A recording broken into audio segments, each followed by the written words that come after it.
Καλησπέρα σας. Χαιρόμαστε πάρα πολύ που είστε εδώ και σήμερα. Η αλήθεια είναι ότι αυτές οι εκδηλώσεις που έλαβαν χώρα όλο αυτό το χρονικό διάστημα, νομίζω ότι αρκετά προσέφεραν εδώ στην κοινωνική μας συλλογικότητα σε αυτή την πόλη, με πρωτοβουλία της Εκκλησίας. Και έτσι λοιπόν σήμερα είμαστε εδώ, διότι πρέπει με κάποιο τρόπο αυτός ο κύκλος των εκδηλώσεων να κλείσει.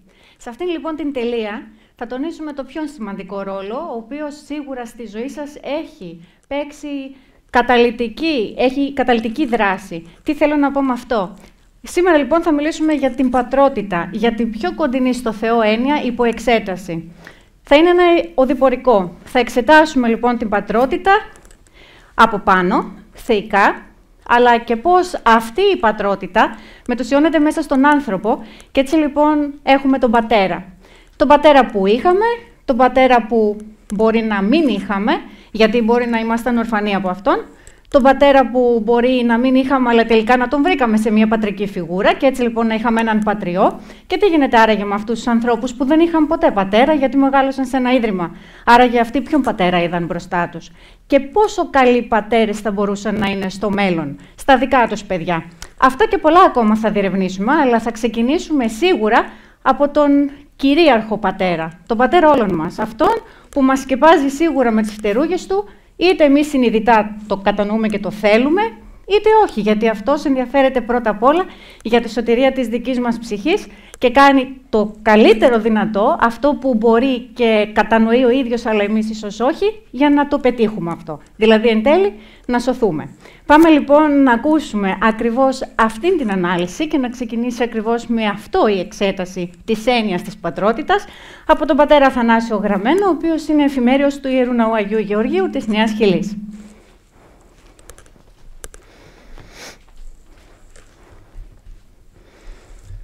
Ευχαριστώ τη Μαριλένα για την έτσι όμορφη έναρξη της εκδήλωσης. Και προχωρώ λοιπόν, σεβασμιότατε αγαπητοί πατέρες και αδελφοί, κυρίες και κύριοι. Ο πρώτος πατέρας που προέκυψε από την ανθρωπογονία, την οποία ο καθένας μπορεί να παρακολουθήσει από το βιβλίο της Γενέσεως, κατά κοινή ομολογία απέτυχε παταγωδώς. Ο Αδάμ, δημιουργημένος από τα χέρια του κατεξοχήν πατέρα και ζωογονημένος από την ίδια την ανάσα και το πνεύμα του, κλήθηκε εξ αρχής να διαχειριστεί την απόλυτη ελευθερία που του δώρισε ο πλάστης. Ως γνωστόν η κρίση του λάθεψε και έτσι λοιπόν με θολωμένη τη διάνοια, ένεκα και της κακής συναναστροφής με τον όφη, οδηγήθηκε στο μοιραίο λάθος. Ένα λάθος εξαιτίας του οποίου χύθηκε άφθονο αίμα κατά την περίοδο και την πάροδο των αιώνων, με αποκορύφωση την απολυτρωτική προσφορά του αίματος του ίδιου του Ιησού Χριστού.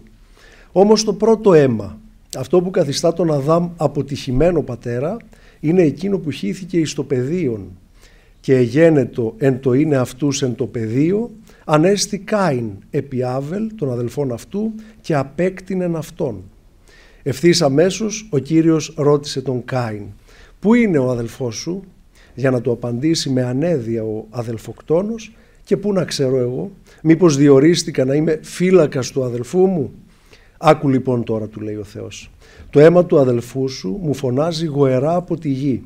Από εδώ και πέρα θα καταργέται η ίδια η γη εσένα, η οποία άνοιξε για να δεχτεί το αίμα του αδελφού σου που εσύ τον σκότωσες».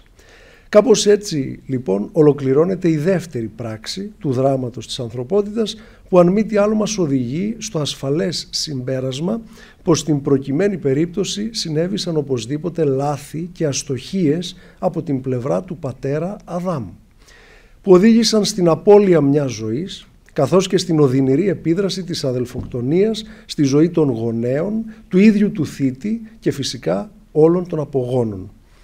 Αυτά τα λάθη δεν μπορεί παρά να έχουν ως γενεσιουργό αιτία μια ελληματική ανατροφή που δόθηκε από τον Αδάμ στους γιους του.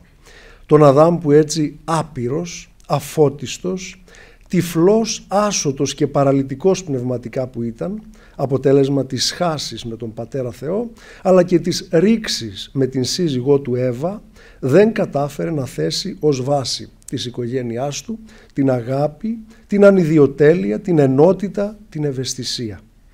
Επιπρόσθετα, την πνευματική αυτή αναπηρία, η οποία προέκυψε από την πτώση, την μετέδωσε ως πρίκα μέσω του γενετικού του υλικού στους άμεσους και έμεσους απογόνους του. Σκέψη που βασίζεται και στην έννοια της ενότητας που διέπει την ανθρώπινη φύση, καθιστώντας την ένα σώμα. Για να αντιληφθεί ο κάθε άνδρας και δυνάμει πατέρας την μεγάλη ευθύνη που φέρει έναντι του κόσμου από την αρχή του βίου του ακόμη, υπενθυμίζουμε ότι η προσωπικότητα του Αδάμ, οι επιλογές και οι πράξεις του καθόρισαν τις τύχες όχι μόνο των δικών του παιδιών, αλλά ολόκληρης της ανθρωπότητας.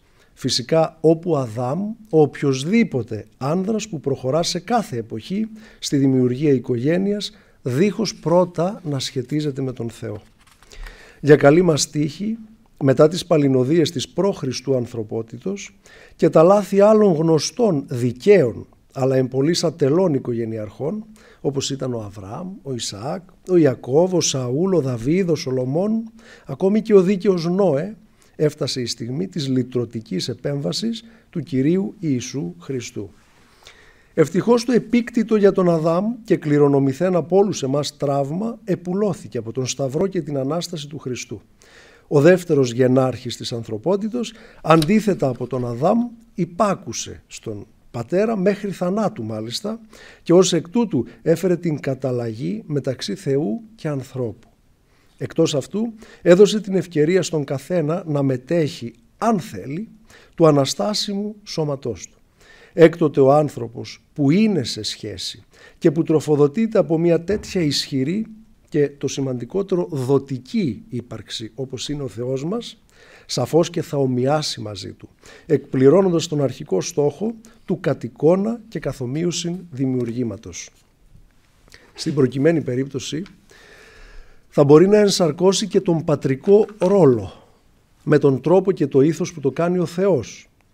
Να μορφωτικός στόχος για κάθε πατέρα. Ενώσου και κατόπιν ένωσε. Καθαρίσου και παρακάτω καθάρισε. Μορφώσου και αργότερα μόρφωσε. Φωτίσου και φώτισε, γιατί δικό σου φως δεν έχεις. Μετάδωσε στο παιδί αυτό που του είναι καταρχάς απαραίτητο. Δώσε του την αλήθεια που ζωογονεί, που ομορφαίνει, που αντανακλάται μετέπειτα σε όλη την ανθρωπότητα. Στα πλαίσια αυτής της συνθήκης, ο πρόγονος μεταδίδει όλο του το πνευματικό και όχι μόνο φορτίο στον απόγονο. Κατά τον ίδιο τρόπο που η κοινωνία που προηγείται κομίζει όλο της το είναι στην επόμενη κοινωνία, η γενιά. Στην κορυφή της κάθε γενιάς, οι γενάρχες ή ο γενάρχης είναι ως επιτοπλίστων ο πατέρας της. Αυτός που στο πρόσωπό του έχει προδιαμορφωθεί το μέλλον ολόκληρης της γενιάς.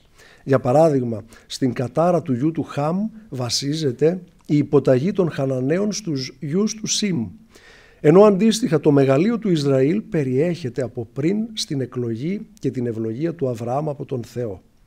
Η ιστορία του Ισραήλ είναι χαραγμένη πάνω στην ιστορία του Αβραάμ, του Ισαάκ και του Ιακώβ, όπως η ιστορία των γειτονικών λαών πατούσε πάνω στην ιστορία του Λότ, του Ισμαήλ ή του Ισάβ, που κατά την Παλαιά Διαθήκη αποκλείστηκαν από τις επαγγελίες.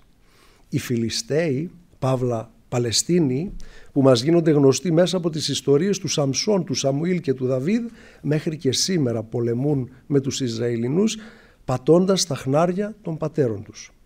Εν τέλει, κάθε φυλή θεωρεί ως πατέρα, εκπρόσωπο και παράλληλα ως υπεύθυνο για την κατάσταση και τη θέση της μέσα στην ανθρωπότητα, τον γενάρχη της. Οι πράξεις των πατέρων καθώς και των γεναρχών σε όλες τις κοινωνίες είχαν και έχουν συνέπειες πάνω στο μέλλον και στα δίκαια όλων των απογόνων τους. Εύκολα λοιπόν να αντιλαμβάνεται κανείς την επίδραση που ασκεί ο πατέρας, ακόμη και στη συνθετότερη αυτή μορφή του πατέρα μιας ολόκληρης γενιάς, μιας εθνότητας και ούτω καθεξής στα παιδιά του. Μάλιστα τις περισσότερες φορές ο απόγονος μοιάζει δέσμιος των χαρακτηριστικών, της προσωπικότητας, ακόμη και των συνηθιών του πατέρα του, αυτά που καλούμε χούγια, έτσι να το πούμε πιο απλά και λαϊκά, τις οποίες τελικά σε μεγάλο μέρος ιδιοποιείται, πολλές φορές θέλοντας και μη. Για να γίνει περισσότερο αντιληπτό το ζήτημα της επιρροής που ασκείται από τον πατέρα στο παιδί, θα διηγηθούμε και την εξής ιστορία. Κάποτε η Ιερά Μητρόπολη Αλεξανδρουπόλεως είχε καλέσει τον κύριο Φέδωνα Καλοτεράκη, πρόεδρο της Ευρωπαϊκής Ομοσπονδίας Θεραπευτικών Κοινοτήτων, με σκοπό να παρέχει βοήθεια στους ιερείς της Μητροπόλεως μας σχετικά με τη διαχείριση των εξαρτήσεων. Αναφερόμενος στον εθισμό, στην μάστιγα του οπαδισμού, αυτή τη σύγχρονη μάστιγα, άγγιξε το ζήτημα της επιδραστικότητας του πατρικού προτύπου στο παιδί μέσα από ένα συγκεκριμένο παράδειγμα. Ένας νεαρός που βρίσκονταν κάποτε στη διαδικασία της απεξάρτησης είχε πατέρα ο οποίος εσκεμμένα δεν αναφερόταν ποτέ εντός του οικογενειακού του περιβάλλοντος στην ομάδα που υποστήριζε. Ως εκ τούτου ποτέ δεν του έκανε δώρο κάποια φανέλα της ομάδας, κάποια σημαία, κάποιο κασκόλ. Ποτέ δεν τον πήγε στο γήπεδο και δεν είδε ποτέ από την τηλεόραση έναν αγώνα μαζί του. Όμως όπως διηγείται ο νεαρός, μένει χαραγμένη στη μνήμη του η εξής εικόνα. Ο πατέρας του μόλις ξημέρωνε Κυριακή παρουσίαζε μία ανεξήγητη έξαψη, μία νευρικότητα, μία υπερκινητικότητα, ενώ το παιδί, όπως εξομολογείται, αντιλαμβάνονταν μία ατμόσφαιρα ηλεκτρισμένη που περιείχε προσμονή από την πλευρά του πατέρα, περιείχε ένταση στην οποία υπέφος και οπωσδήποτε η εξάρτηση. Ο πατέρας άρχιζε τα τηλεφωνήματα από το πρωί, κανονίζοντας όσο μπορούσε πιο μυστικά από τα παιδιά του με την παρέα το ραντεβού για το γήπεδο, του οποίου προηγούνταν μια ολόκληρη ιεροτελεστία που ξεκινούσε από τον καφέ και την αθλητική εφημερίδα, την ταβέρνα και το σχετικό αλκοόλ ως συνοδευτικό, το γήπεδο και στο τέλος την επιστροφή στο σπίτι με την ανάλογη διάθεση και συμπεριφορά που εξαρτιόταν κάθε φορά από την έκβαση του αγώνα. Αυτή λοιπόν η εμπειρία αποτέλεσε, όπως μας διηγήθηκε ο ειδικός, την μοίηση του νέου ανθρώπου. Αυτό το ζωντανό βίωμα και η αποκρυπτογράφηση όλων των συναισθημάτων του πατέρα, τον οποίο σκάναρε κυριολεκτικά το παιδί, ήταν αρκετό για να τον μοιήσει δίχως την παραμικρή λεκτική διδασκαλία στον κόσμο της ομάδας. Μόλις λοιπόν έγινε 14, πήρε τη δική του παρέα και πήγε για πρώτη φορά στο γήπεδο με την ανάλογη συνέχεια στη δική του ζωή. Αν θα θέλαμε ως κατακλείδα της μικρής αυτής εισήγησης να αλλιεύσουμε και κάποια χαρακτηριστικά που συγκροτούν την ταυτότητα του Θεού Πατέρα, με σκοπό κυρίως να τα ιδιοποιηθούμε προσαρμοσμένα στα δικά μας φυσικά μέτρα, μπορούμε να παρατηρήσουμε πώς το πρόσωπο της Αγίας Τριάδος, το πρώτο πρόσωπο της Αγίας Τριάδος, κατά την αποκάλυψή του ως πατρός του Ισραήλ, για παράδειγμα κατά την περίοδο της Εξόδου, αλλά και κατά την πολυετή περιπλάνηση στην έρημο, έδειξε ότι είναι ο τρυφερός προστάτης, ο υπερασπιστής των δικαίων του, καθώς και ο τροφός του, όντας παράλληλα αυτός που του έθετε όρια, ο αυστηρός παιδαγωγός και κύριος. Μια κυριότητα ευεργετική, προνοιακή, που απαιτούσε σεβασμό, απαιτούσε υπακοή και εμπιστοσύνη, όπως άλλωστε απαιτεί κάθε πατέρας από το παιδί του. Στις σκληρές εκείνες διαπραγματεύσεις με τον Φαραώ, που είχε βάλει σκοπό να αφανίσει τον Ισραήλ, ο Θεός της αγάπης, κάνοντας λόγο για τα δεινά που υπέφερε ο πρωτότοκος Υιός του, δεν δίστασε να αλλάξει πρόσωπο, να κάνει χρήση του δικανικού του χαρακτήρα και να καταδικάσει τον παράφρονα παύλα σαδιστή ηγέτη, που ήταν ξεκάθαρα τύπος του διαβόλου, παίρνοντας εκδίκηση για τα όσα τραγικά είχε υποστεί ο πρωτότοκος Υιός του. Οι προφήτες Οσιέ και Ιερεμίας, διατηρώντας έναν αντίστοιχο συλλογισμό, τον εμπλουτίζουν περαιτέρω, τονίζοντας την απέραντη στοργή του Πατέρα Θεού, αλλά και το παράπονό του για την αχαριστία την οποία εισέπραξε. Εγώ δίδαξα στον Ισραήλ να περπατάει, τον κράτησα στην αγκαλιά μου, αλλά αυτός δεν αναγνώρισε ότι τον φρόντιζα. Διαβάζουμε στο 11ο κεφάλαιο και στον στίχο 3 του προφήτου Οσιέ.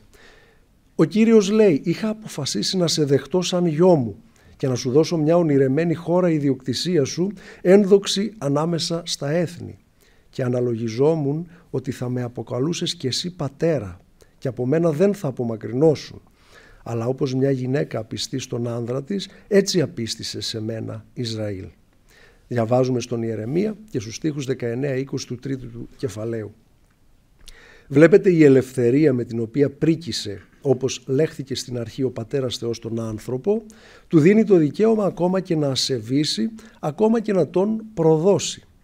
Πόσοι από εμάς, ο καθένας με τη δική του ιδιαίτερη αντιληπτική ικανότητα και ευαισθησία, δεν νιώσαμε στιγμιαία προδομένοι από τη συμπεριφορά των παιδιών μας. Όπως φυσικά αντίστοιχα μπορεί να ένιωσαν και τα παιδιά απέναντι σε εμάς. Στην προκειμένη περίπτωση απαιτείται εξαιρετική διαχείριση και σπουδή πάνω στο Λόγο του Θεού, ο οποίος προσφέρει υπόδειγμα.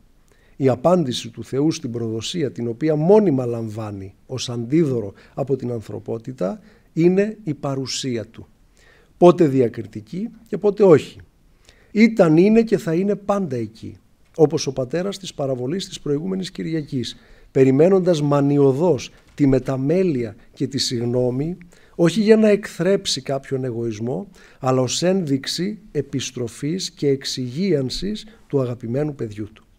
Κλείνοντας, σήμερα θα θέλαμε να μείνει ως επίγευση η διδασκαλία της ενότητας, στην οποία επικεντρώνει ο Ιησούς Χριστός, αλλά και ο πρωτοκορυφαίος Απόστολος του Παύλος σε ολόκληρο το εύρος των επιστολών του.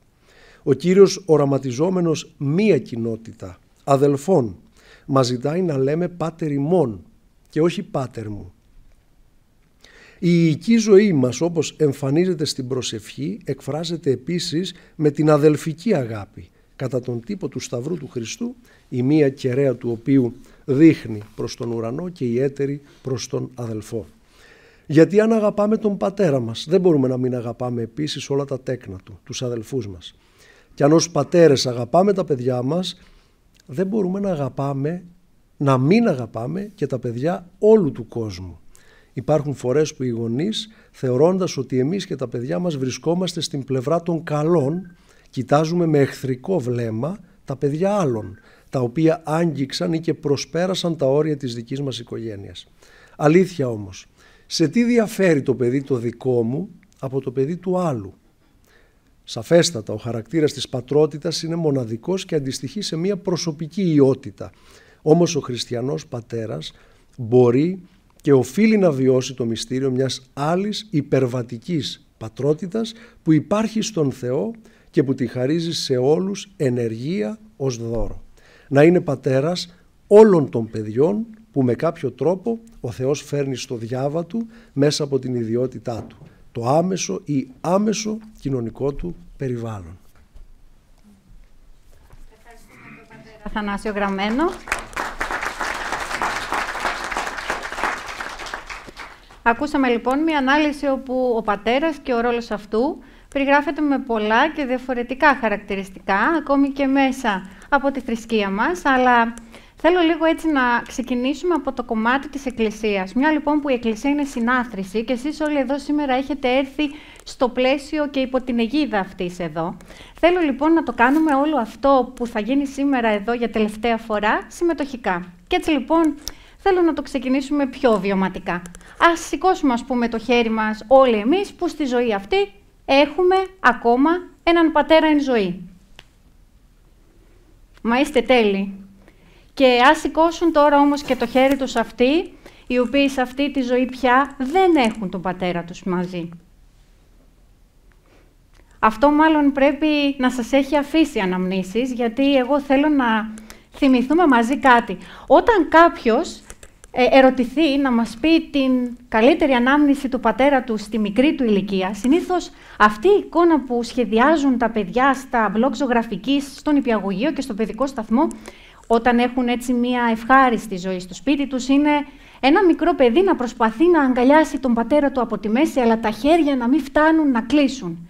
Εν τέλει λοιπόν ο σκοπός της ζωής είναι, όταν αυτό το παιδί μεγαλώσει έχοντας ένα υπέροχο πρότυπο πατέρα που κάνει τα πάντα γι' αυτό και το στηρίζει στα όνειρα, στους στόχους, στις επιθυμίες, να μεγαλώσει και να καταφέρει κάποτε να κλείσει αυτή την αγκαλιά γύρω από τον πατέρα του και να τον κρατήσει μέχρι να έρθει λοιπόν αυτή η ώρα που σηκώσατε όλοι το χέρι σας και να τον αφήσει να κάνει αυτό το ταξίδι λοιπόν στην αιώνια ζωή. Τώρα θέλω να ξέρω αν εδώ ανάμεσά μας υπάρχει και κάποιος ακόμα που μπορεί να ομολογήσει ότι σε αυτή τη ζωή ήταν ορφανός από πατέρα. Με ποια έννοια? Δεν ζούσε ο πατέρας του, δεν τον γνώρισε ποτέ. Και εγώ ευχαριστώ που τη μοιράζεστε αυτή την εμπειρία, γιατί αυτό, ας πούμε, δείχνει ένα άλλο προφίλ πατρότητας, που σίγουρα αυτός ο άνθρωπος που μεγαλώνει και ζει χωρίς πατέρα, ψάχνει να βρει έναν πατέρα. Θα δούμε πού, πώς, θα μας τα πει αυτά σε λίγο εδώ η οικογενειακή θεραπεύτρρια, η οποία σίγουρα θα σας τα πει με τον επιστημονικό της τρόπο, γιατί ο καθένας μας εδώ διεπιστημονικά προσπαθεί να φέρει το δικό του μήνυμα. Ας φανταστούμε λοιπόν τώρα και κάτι άλλο. Συχνά μέσα στο σπίτι μας αποκαλούμε τον πατέρα μας μπαμπά. Γιατί άραγε τον λέμε μπαμπά? Τι είναι αυτό που αλλάζει τον πατέρα και τον κάνει μπαμπά? Γιατί ο πατέρας είναι πρόσωπο, είναι ρόλος που καλείται κανείς να τον παίξει. Κάποιοι λένε ότι ο πατέρας γεννιέται, κάποιοι άλλοι λένε ότι ο πατέρας γίνεται. Αλλά ο μπαμπάς είναι συναίσθημα. Είναι δηλαδή σαν να έχουμε στο σπίτι μας πινέλα και μπογιές. Μπορούμε όμως να ισχυριστούμε ότι είμαστε ζωγράφοι? Όχι. Αν όμως καθημερινά ζωγραφίζουμε με αυτά τα πινέλα και τις μπογιές, τελικά τότε μάλλον θα γίνουμε ζωγράφοι. Ακόμη και αν δεν έχουμε πολύ ταλέντο, κάποια στιγμή θα καλλιεργηθεί τόσο όλη αυτή η προσπάθεια που θα γίνουμε ίσως και καλοί ζωγράφοι. Μάλλον έτσι λοιπόν γίνεται και με τον πατέρα, που ακόμη και αν δεν έχει μεγαλώσει μέσα από το στερεότυπο του σπιτιού του να γίνει αύριο ένας υπέροχος μπαμπάς, τελικά θα καταφέρει να γίνει. Λοιπόν, εγώ τώρα θα καλέσω εδώ την οικογενειοκεντρική θεραπεύτρια, την κυρία Κυριακή Τσιλγκαρίδου, η οποία λοιπόν θα μας αναλύσει το ρόλο του πατέρα, ίσως και τους τύπους του πατέρα μέσα στην οικογένεια. Παρακαλώ. Καλησπέρα σας. Καλώς ήρθαμε όλοι σε αυτήν την πολύ ωραία θεματική, η οποία με τον έναν ή με τον άλλον τρόπο, θέλοντας και μη, μας αγγίζει. Την έχουμε διαπραγματευτεί, έχουμε γνωρίσει τον πατέρα, είτε τον βιολογικό μας, είτε μετέπειτα κάποιες πατρικές μορφές τις οποίες βρήκαμε στη ζωή μας, σε σημαντικούς άλλους ενήλικες, σε δασκάλους, σε θείους, φίλους των γονιών μας. Θα δούμε όμως λίγο πώς ο ρόλος του πατέρα έρχεται να συναντηθεί μέσα από την σχέση με την μητέρα. Δεν μπορούμε να μιλήσουμε στην ουσία για πατρότητα χωρίς να αναφερθούμε αρχικά στην σχέση του ζευγαριού, ενός ανδρός με μια γυναίκα, οι οποίοι πριν γίνουν γονείς και για να φτάσουν στο σημείο να είναι γονείς, πρωτίστως έχουν μια σχέση. Έχει σημασία να δούμε πώς και μέσα από την ορθόδοξη ανθρωπολογία τονίζεται ότι ο άνθρωπος γίνεται πρόσωπο έναντι τινός. Ο ένας απέναντι στον άλλον αντικρίζει και αντικρίζεται. Η πατρότητα και η μητρότητα δεν είναι ατομικές ιδιότητες, αλλά εκφράσεις της ελευθερίας και της αγάπης μέσα στη συζυγική σχέση. Στη χριστιανική θεώρηση, τα παιδιά δεν είναι απλώς καρπός της σχέσης, αλλά ένα δώρο Θεού. Επιβεβαίωση μιας ένωσης που δεν έχει στόχο την αναπαραγωγή ως αυτό σκοπό, αλλά την ενσάρκωση μιας αγάπης που ξεπερνά το εγώ και γίνεται κοινός δρόμος προς την πληρότητα. Αν η σχέση του ζευγαριού διαρριχθεί ή αν το παιδί τοποθετηθεί στο κέντρο εις βάρος της ίδιας της συζυγικής σύνδεσης, τότε ο πατέρας και η μητέρα δεν μπορούν να λειτουργήσουν ως γνήσια πρόσωπα που σχετίζονται κατά βάση, αλλά μόνο ως ρόλοι που αναπαράγουν στερεότυπα και αναπαράγουν αυτά που έμαθαν από τους δικούς τους γονείς. Ένας πατέρας λοιπόν δεν μπορεί να σταθεί ουσιαστικά δίπλα στο παιδί του αν δεν έχει έναν ζωντανό δεσμό με τη μητέρα του παιδιού, όχι απλώς ως ένας συγγονέας, αλλά ως ένας σύντροφος. Γιατί τα παιδιά έχουμε κατά νου ότι δεν έχουν ανάγκη μόνο από πρόσωπα τα οποία τα φροντίζουν, έχουν ανάγκη από πρόσωπα με τα οποία σχετίζονται και αυτά τα πρόσωπα είναι φροντισμένα πρωτίστως και βιώνουν υποστήριξη μέσα από τη σχέση του ενός με τον άλλον. Πάμε να δούμε όμως πρώτα λίγο έτσι αναπτυξιακά πώς είναι ένα παιδί και πώς αντιλαμβάνεται τους γονείς του και τον πατέρα. Ο πρώτος χρόνος της ζωής ενός παιδιού, κατά βάση, για ένα παιδί όλα είναι μαμά τον πρώτο χρόνο. Είναι στην ουσία αδιαφοροποίητα. Οπότε αυτό που έχει νόημα είναι η μαμά να έχει δίπλα της τον πατέρα του παιδιού της και τον σύντροφό της για να την υποστηρίξει, να την προστατεύσει, να την ενδυναμώσει, να την ανακουφίσει και σιγά σιγά να την αποτραβάει και λίγο από το παιδί της. Γιατί η σχέση της με το παιδί στην αρχή είναι και χρειάζεται να είναι ψυχοσωματική μέσα από την παρουσία της, από το λόγο της, από το κράτημά της, από την αγκαλιά της, από το γάλα που θα δώσει και σιγά σιγά χρειάζεται αυτή η αγκαλιά να ανοίξει και να χωρέσει το ένα χέρι, να έχει υποστήριξη και έναν άλλον άνθρωπο, τον πατέρα στην ουσία. Ο ρόλος του πατέρα είναι για το παιδί συμβολικός, δηλαδή περνάει μέσα από τον λόγο και τα συναισθήματα της μητέρας που έχει ως προς τον πατέρα. Αλλιώς δεν περνάει στην ουσία όσο και αν προσπαθεί αυτός ο άνθρωπος. Και τα συναισθήματα είναι τόσο τα συνειδητά όσο και τα ασυνείδητα. Και χρειάζεται να μην θεωρούμε ότι είναι δεδομένη η σχέση του ζευγαριού, αλλά είναι πάντα ένα ζητούμενο προς διαπραγμάτευση. Οπότε, καθώς περνάει ο πρώτος χρόνος της ζωής του παιδιού και το παιδί έχει ανάγκη να εισαχθεί μέσα από το λόγο, μέσα από τον προφορικό μας λόγο, να εισαχθεί στην κοινωνία, είναι πολύ σημαντικός ο ρόλος του πατέρα. Να αρχίσει και να βλέπει ξανά την σύζυγό του και ως γυναίκα και ως σύντροφο και η ίδια μέσα από αυτή του την παρουσία να του δώσει χώρο να έρθει κοντά στο παιδί ως ένας διαφορετικός άλλος. Όχι και αυτός σαν σε εισαγωγικά μαμά, να το πούμε έτσι, μια δεύτερη μαμά, αλλά ως ένας άλλος ο οποίος θα έρθει να τους διαχωρίσει. Γιατί η μαμά και το παιδί είναι πολύ συνδεδεμένοι ο ένας με τον άλλον και λειτουργούν ως ένα. Χρειάζεται να αρχίσουν να γίνονται δύο και να αρχίζει να μπαίνει και ο πατέρας και να γίνουν μια τριάδα. Έτσι το παιδί θα αρχίσει να γίνεται ένα κοινωνικό όν και θα αρχίσει να παίρνει την ζητούμενη απόσταση με τη μητέρα προκειμένου να χτίσει σχέση πια. Να αρχίζει να τη συναντά και τη μητέρα του, να συναντά και τον πατέρα του. Οπότε λοιπόν ο πατέρας έρχεται και αποκόπτει το παιδί από την συμβιωτική του σχέση.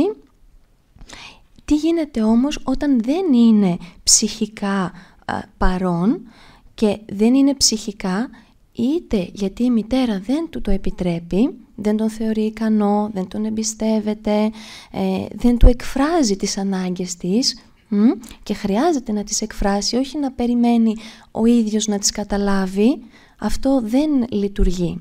Και ίσα ίσα το να μπορώ να επικοινωνώ τις ανάγκες μου είναι δείγμα ωριμότητας.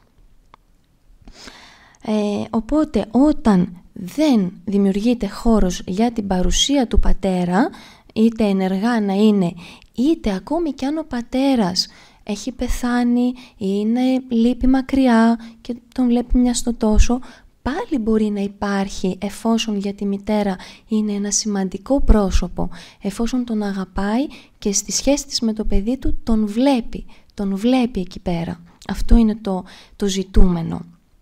Οπότε όταν δεν υπάρχει ο πατέρας, το παιδί εγκλωβίζεται μέσα στη σχέση του με τη μητέρα του και παραμένει ένα πλάσμα το οποίο λειτουργεί με βάση τη δική της βούληση και δεν αναπτύσσει δική του βούληση και πρωτοβουλία προς τα να κινηθεί προς την κοινωνία. Δεν νιώθει στέρηση από τη μητέρα και έτσι δεν πηγαίνει στους άλλους ανθρώπους.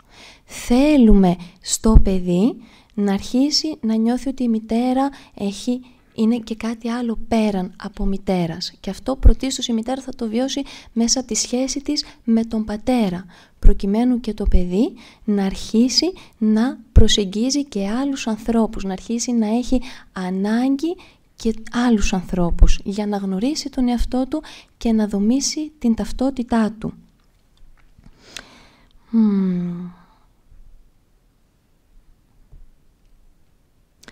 Αν έτσι προσθέσουμε μέσα και το ειδιπόδιο σύμπλεγμα, θα μπορούσαμε να πούμε ότι ο πατέρας έχει μία λειτουργία όπου απαγορεύει στην ουσία το παιδί να είναι διαρκώς συνδεδεμένο και φαντασιωσικά να προσπαθεί να ξαναβιώσει την πλήρη ένωση με τη μητέρα του.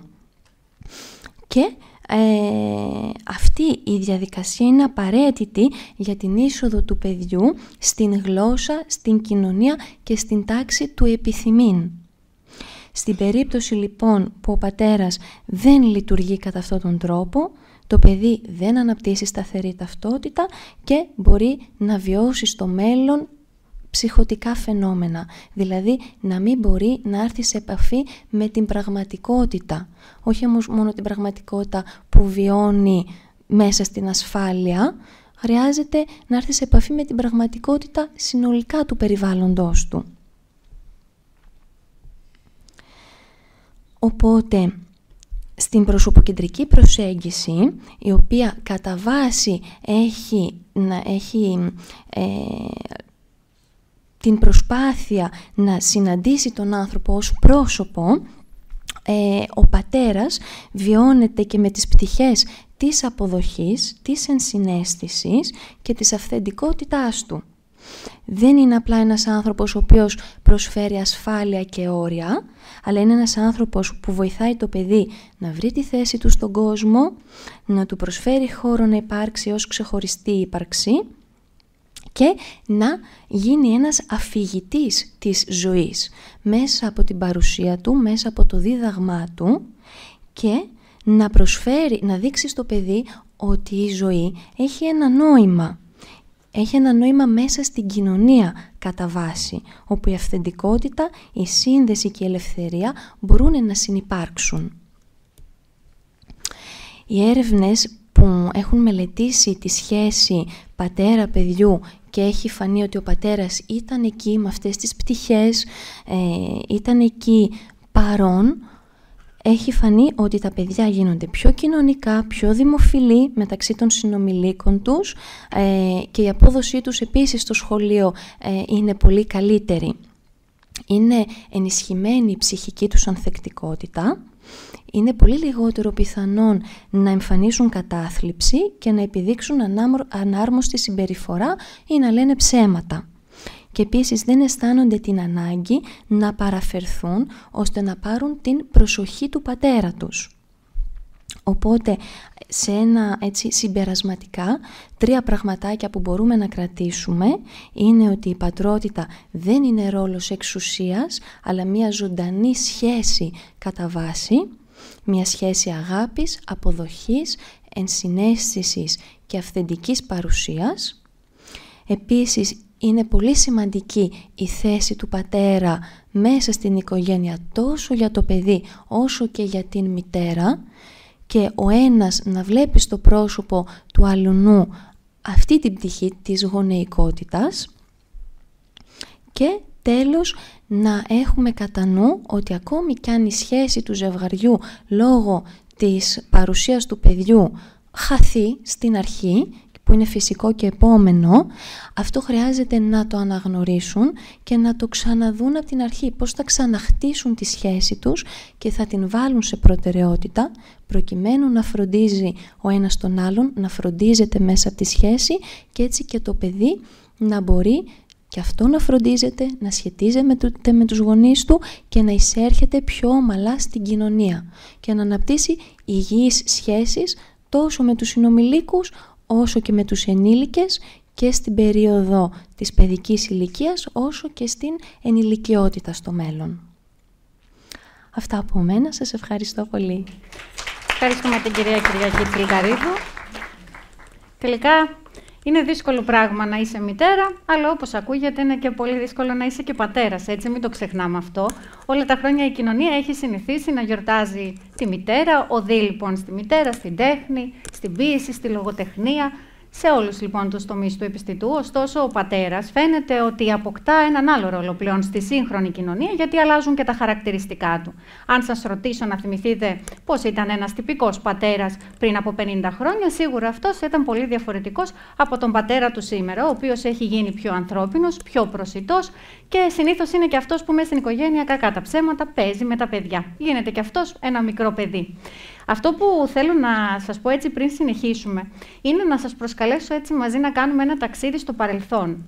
Τα τελευταία χρόνια εδώ στην Ελλάδα έχει ξεκινήσει λοιπόν να γίνεται, ας πούμε, θεσμός σε εισαγωγικά η γιορτή του πατέρα. Κάτι αντίστοιχο δηλαδή με αυτό που πάρα πολλά χρόνια συνηθίσαμε να γιορτάζουμε, τη γιορτή της μητέρας, προσφέροντάς της λουλούδια, σοκολάτες και όλα τα συναφή.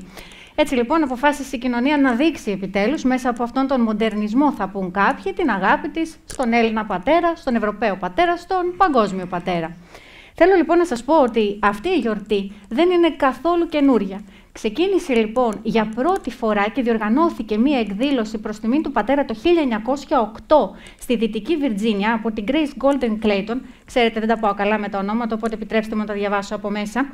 Η οποία λοιπόν για να τιμήσει 210 νεκρούς πατέρες που δούλευαν στα ορυχεία, οργάνωσε λοιπόν αυτήν τη γιορτή εκεί στην Αμερική. Αυτή η γιορτή, βέβαια, επειδή εκείνη την περίοδο συνέβησαν διάφορα γεγονότα, δεν έλαβε την έκταση και την φήμη που όφιλε σύμφωνα με την διοργάνωση εκείνη.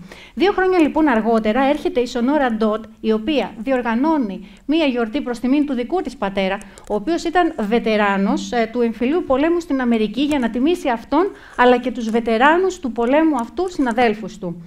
Να σας πω ότι το 1913 φτάνει το πρώτο νομοσχέδιο στο Αμερικανικό Κογκρέσο, αλλά εκεί αυτό καταψηφίζεται, γιατί τότε θεώρησαν ότι αυτό θα δημιουργήσει εμπορευματοποίηση. Δηλαδή ότι θα το χειριστούν οι άνθρωποι για λόγους κέρδους και μάρκετινγκ και έτσι ο ρόλος του πατέρα θα χάσει την πραγματική του υπόσταση, που όπως καταλαβαίνετε ξεκίνησε για λόγους ας πούμε αλτρουιστικούς και ακτιβιστικούς. Δεν ξεκίνησε για να κερδίσει κανείς χρήματα. Να σας πω λοιπόν ότι το 1966 ο πρόεδρος Λίντον Τζόνσον εξέδωσε το πρώτο προεδρικό διάταγμα που τιμούσε επισήμως τον πατέρα, καθιερώνοντας αυτήν λοιπόν την γιορτή να εορτάζεται ως ημέρα τιμής την Τρίτη Κυριακή του Ιούνιου. Έτσι γιορτάζεται η γιορτή αυτή, να σας πω, και εδώ στην Ελλάδα. Το σημαντικό θα είναι ότι το 1972 ο Ρίτσαρντ Νίξον την καθιέρωσε ως επίσημη γιορτή πια και έτσι λοιπόν από τότε στην Αμερική γιορτάζεται ο πατέρας και αποδίδεται τιμή σε αυτόν κάθε χρόνο από το 1972. Τώρα, πάμε λίγο στα δικά μας, γιατί αυτά μας ενδιαφέρουν περισσότερο, γιατί κατά τα άλλα θα λέγαμε τι μας νοιάζει εμάς τώρα τι γίνεται στην άλλη μεριά του πλανήτη. Στην Ελλάδα λοιπόν να σας πω, παρόλο που εμείς τώρα τελευταία ακούμε για τη γιορτή του πατέρα, ακόμη από τα προπολεμικά χρόνια γινόταν στις τότε εφημερίδες αναφορά, εδώ το στοιχείο μου, από το χώρο λοιπόν της είδησης, της πληροφορίας, της επικοινωνίας, σας φέρνω αυτό. Έγραφαν λοιπόν τότε ότι ο πατέρας είναι ο ήλος που γυρίζει το μαγκανοπήγαδο και επαρκεί στα ανάγκας της οικογένειάς του. Να σας πω λοιπόν ότι πολύ αργότερα, το Μινιόν, σίγουρα το θυμάστε κάποιοι, το 1976 οργάνωσε για πρώτη φορά μία γιορτή προς τιμή του πατέρα και τότε είχαν χρησιμοποιήσει και ένα λεκτικό παίγνιο, έλεγαν ένας πατέρας τρέφει 10 παιδιά. 10 παιδιά άραγε μπορούν να θρέψουν έναν πατέρα. Και άραγε ποιος φταίει για το αν δεν μπορούν να το κάνουν αυτό, ο πατέρας ή τα παιδιά. Το Μινιόν αντιδρά με ελπίδα. Έτσι λοιπόν στην Ελλάδα έγινε για πρώτη φορά μέσα στην ελληνική κοινωνία αυτή η αναφορά. Και τότε υπήρξαν φυσικά κάποιοι οι οποίοι είπαν ότι όλο αυτό είναι ένας μοντερνισμός και δεν πρέπει να υιοθετηθεί. Τώρα, θα μου πει κανείς και πώς τώρα ξαφνικά τα τελευταία χρόνια αρχίζουμε και γιορτάζουμε τον πατέρα. Εδώ λοιπόν θα πρέπει ίσως να δούμε με πόση αγάπη έχουν αντιμετωπίσει οι διαζευμένοι άντρες, παύλα πατέρες, αυτήν την διαπαιδαγώγηση και την υπόσταση του παιδιού τους, καθώς οι ίδιοι φεύγοντας μέσα από το γάμο, προχώρησαν στο εξής. Ο Σύλλογος για την Ανδρική και Πατρική Αξιοπρέπεια λοιπόν, προχώρησε στη διεκδίκηση αυτής της αναγνώρισης του ρόλου του πατέρα και εν τέλει και αυτή η γιορτή γιορτάζεται στην Ελλάδα, Γιατί οι διαζευμένοι άντρες έβλεπαν ότι υπάρχει μία έτσι προσπάθεια της ελληνικής δικαιοσύνης να τους απαξιώσει και να τους αδικήσει κατά τη διάρκεια των διαζυγίων. Έτσι λοιπόν οι διαζευμένοι άντρες πατέρες διεκδίκησαν το ρόλο τους και την υπόστασή τους ως πατέρες δίπλα στα παιδιά τους, ακόμη και αν τελικά η οικογένεια, έτσι όπως την γνώρισαν μάλλον μέσα στο τρίγωνο πατέρας, μητέρα, παιδί, έπρεπε να λάβει τέλος. Τώρα εγώ θα καλέσω εδώ κοντά μας έναν πατέρα, ο οποίος έχει 2 παιδιά, ο οποίος έχει να μας πει φυσικά τη δική του εμπειρία μέσα από τη δική του οπτική ως πατέρας, και αυτός λοιπόν είναι ο κύριος Νεκτάριος Τσιουκάνης, ο οποίος είναι αξιωματικός του Ελληνικού Στρατού. Παρακαλώ. Ελπίζω να μην με φάει το άγχος. Πριν στην ερώτηση ποιοι έχουν πατέρα εν ζωή και ποιοι ο πατέρας τους έφυγε από αυτή τη ζωή, σήκωσα και 2 φορές το χέρι. Λοιπόν, σεβασμιότατες, σεβαστοί πατέρες, κυρίες και κύριοι, θα προσπαθήσω να σας μεταφέρω τα προσωπικά μου βιώματα ως πατέρα, που δεν γεννήθηκε πατέρας, αλλά έγινε. Και πώς βίωσα και βιώνω έως τώρα την πατρότητα. Πατρότητα. Για πολλούς φαντάζει πολύ εύκολη, αλλά είναι. Πριν τον ερχομό του πρώτου μας παιδιού, εγώ και η σύζυγός μου ζούσαμε μια ανέμελη ζωή, χωρίς πολλές ευθύνες και υποχρεώσεις. Στο άκουσμα δε της εγκυμοσύνης της, τα συναισθήματα που βίωσα ήταν ανάμεικτα, απέραντη χαρά αλλά και φόβος μαζί, για τις υποχρεώσεις που φέρνει ένα παιδί. Τη στιγμή δε του τοκετού, η καρδιά μου πήγαινε να σπάσει. Η πιο συγκλονιστική στιγμή ήταν όταν η μαία μου έφερε και κράτησα τον γιο μου στην αγκαλιά μου. Σημειωτέων, από την χαρά μου έπαιρνα τηλέφωνο όλους τους συγγενείς και φίλους και φώναζε δυνατά «Γεννήσαμε, γεννήσαμε». Λες και το γεννήσαμε μαζί. Εξού βέβαια και το ρητό «Ο άνδρας γεννά και η γυναίκα τύκτη». Το θέμα αρχίζει να σοβαρεύει όταν πλέον το παιδί έρχεται στο σπίτι. Σκέψεις πολλές στο μυαλό μου. Το πώς πρέπει να συμπεριφερθώ και ποιες θα είναι τώρα οι υποχρεώσεις μου όντας πατέρας. Πρέπει να δώσω όλη την καρδιά μου, την ψυχή μου σκεφτόμουν όταν θα είμαι μαζί με το παιδί μου. Να παίζω, να γελάω, να κυλέμαι στο πάτωμα, να αφήνω ελεύθερο τον εαυτό μου, να ζήσω το κάθε δευτερόλεπτο μαζί του. Έστω και αν πρόκειται για μισή ώρα την ημέρα. Δεν άργησε να έρθει και το δεύτερο παιδί. Μεγαλώνοντάς τα, από την βρεφική ηλικία ακόμη, προσπάθησα να τους δώσω τις ηθικές αξίες όπως τις πήρα εγώ από την οικογένειά μου. Αγάπη, καλοσύνη, σεβασμό προς τον συνάνθρωπο, να βάζω όρια, να επιδιώκω την σταθερότητα και την ασφάλεια.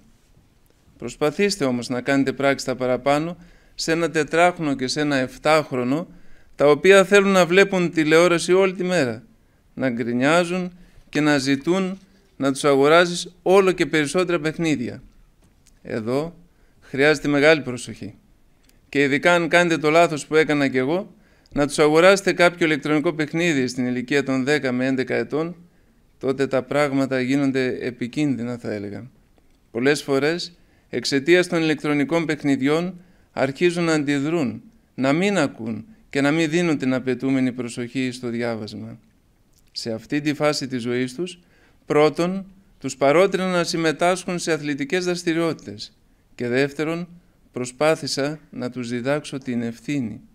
Να γνωρίζουν ότι δεν μπορούν να ικανοποιούνται όλες οι επιθυμίες τους, καθώς η ικανοποίηση όλων των επιθυμιών είναι κάτι που δημιουργεί συνεχόμενη αγωνία μέσα τους και παράλληλα να μάθουν να μου έχουν εμπιστοσύνη, να μάθουν και να δεχθούν ότι ο έλεγχος του πατέρα τους είναι καλοπροαίρετος. Δηλαδή η ανησυχία μου να καταλάβουν ότι είναι για το καλό τους. Όπως είπε κάποιος Άγιος, δεν αρκεί να αγαπάμε τα παιδιά. Είναι αναγκαίο να γνωρίζουν ότι τα αγαπάμε. Αλλά και αργότερα, στη δύσκολη περίοδο της εφηβείας προσπάθησα να παραμείνω σταθερός πατέρας, γιατί τα παιδιά της σύγχρονης εποχής μας αντιμετωπίζουν ιδιαίτερες προκλήσεις. Προσπάθησα και ακόμα προσπαθώ να ασκώ μια καλοσυνάτη πατρική εξουσία η οποία δίνει στα παιδιά ασφάλεια και τους καθοδηγεί στα δύσκολα. Θέλησα να είμαι προστάτης της οικογένειας μου, να θυσιάζομαι και να καλμάρω κάθε εγωιστική επιθυμία μου και κλίση. Και τώρα που τα παιδιά μου μεγάλωσαν και είναι ολοκληρωμένοι άνδρες, ο ένας στρατιώτης και ο άλλος φοιτητής, προσπαθώ να είμαι οι ώμοι στους οποίους να στηρίζεται η οικογένεια. Αγωνίζομαι ώστε να έχω αυτοπεποίθηση και δύναμη απέναντι στην αβεβαιότητα που μαστιγώνει τη σημερινή κοινωνία, να παρέχω ασφάλεια στην οικογένειά μου και να είμαι αφοσιωμένος στην πίστη και πιστός στη χριστιανική αιρετή. Εδώ ανοίγουμε ένα μεγάλο κεφάλαιο. Δεν σας κρύβω ότι τον Θεό τον γνώρισα όταν ήμουν στην ηλικία των 40 ετών. Τα παιδιά μου 16 και 13 ετών. Έχοντας επισκεφτεί ένα μοναστήρι των Τρικάλων, αλλάζει όλη η ζωή μου. Και για να μην σας κουράσω, θα σας πω μόνο ότι μετά το πρώτο σοκ της συζύγου μου και των παιδιών μου όταν αντίκρισαν τη μεταστροφή μου προς τον Χριστό, συνειδητοποιώ ότι τόσα χρόνια προσπαθούσα να μεγαλώσω την οικογένειά μου ως πατέρας, χωρίς τον Πατέρα Θεό. Βασιζόμενος στις δικές μου ανθρώπινες δυνάμεις, προσπαθώντας να λύσω τα προβλήματα και τις δυσκολίες της οικογένειας μου, ομολογώ ότι χρειάστηκε κάποιος χρόνος να κατανοήσω και να καταλάβω τι μου συμβαίνει. Σιγά σιγά όμως προσπάθησα και προσπαθώ ακόμη να προβάλλω μια ζωή πίστης μέσα στην οικογένειά μου και ότι πρέπει να οδηγήσω τα παιδιά μου έστω και αργά κοντά στον Χριστό. Δόξα τον Θεό, η πνευματική υγεία ανάμεσα σε μένα και στην σύζυγό μου λειτουργεί θετικά στην θρησκευτική μόρφωση των παιδιών μας. Χαρακτηριστικό παράδειγμα, αν στο τραπέζι κάνω πως ξεχνάω την προσευχή, ο γιος μου με ελέγχει. Αλλά μην νομίζετε ότι έγινα ο τέλειος πατέρας. Η πατρότητα δεν είναι κάτι που να μπορείς να το διδαχθείς, αλλά το κατακτάς ώρα με την ώρα, μέρα με τη μέρα. Κλείνοντας την ομιλία μου, επιτρέψτε μου πρώτον να στείλω ένα μεγάλο ευχαριστώ στον βιολογικό μου πατέρα, που αυτή τη στιγμή βρίσκεται στην Άνω Ιερουσαλήμ μαζί με τον Κύριο, και να του πω: Πατέρα, σε ζηλεύω. Ζηλεύω τον τρόπο που ήρθες στη ζωή, τον τρόπο που έζησες στην ζωή σου, το τι κληρονομιά άφησες πίσω σου.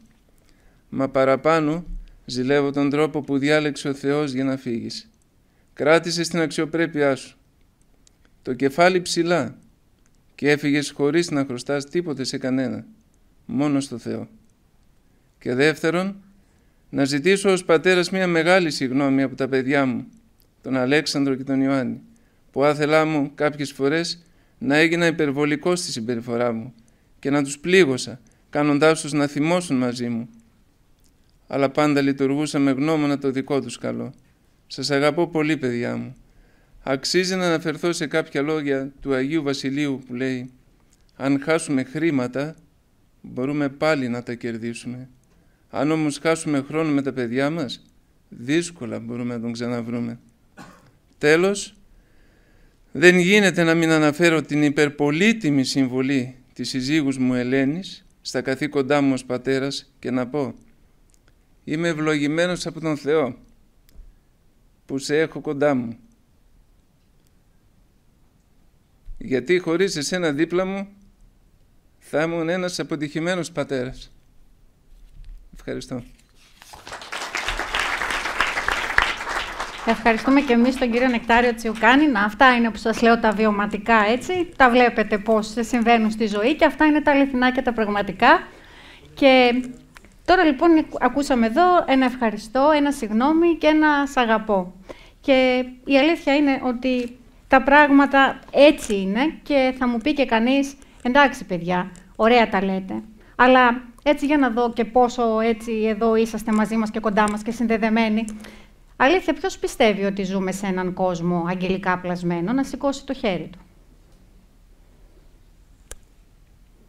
Όχι. Δεν ζούμε λοιπόν σε έναν κόσμο αγγελικά πλασμένο και επειδή δεν ζούμε σε αυτόν, εγώ λοιπόν από την πλευρά της δημοσιογραφίας έχω να σας φέρω εδώ την καυτή πατάτα. Αγαπητέ πατέρα της πόλης μας, καταλαβαίνετε, είναι τώρα και το έδεσμα των ημερών που ακολουθούν. Αλλά η πατάτα αυτή είναι καυτή και παρόλο που σκεφτήκαμε πολύ αν θέλουμε να αναφερθούμε σε αυτό, η αλήθεια είναι ότι δεν θα μπορούσαμε να το αποσιωπήσουμε.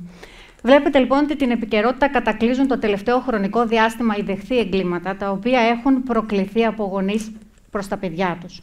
Να σας πω ότι παγκοσμίως το ποσοστό των δολοφονιών παιδιών είναι πολύ μεγάλο. Πρέπει να σας πω μάλιστα ότι τα παιδιά τα οποία αφήνουν τον κόσμο τούτο κάτω από ενός έτους είναι τουλάχιστον παρόμοιο με αυτό των ενηλίκων.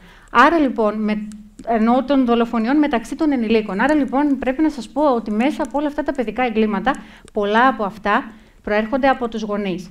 Όχι από τον πατέρα μόνο, και από τη μητέρα. Οι λόγοι μπορεί να είναι πολλοί. Οι λόγοι μπορεί να είναι αλτρουιστικοί. Θα μου πει κανείς τώρα τι σημαίνει αυτό. Σημαίνει ότι υπάρχουν μητέρες, παραδείγματος χάρη, οι οποίες προχωρούν σε μια τέτοιου τύπου δολοφονία αφαίρεση της ζωής του παιδιού τους, γιατί εκείνες θέλουν να αφήσουν τον κόσμο αυτό και κάπως έτσι φοβούνται να τα αφήσουν μόνο του. Υπάρχουν φυσικά τα ψυχιατρικά ζητήματα.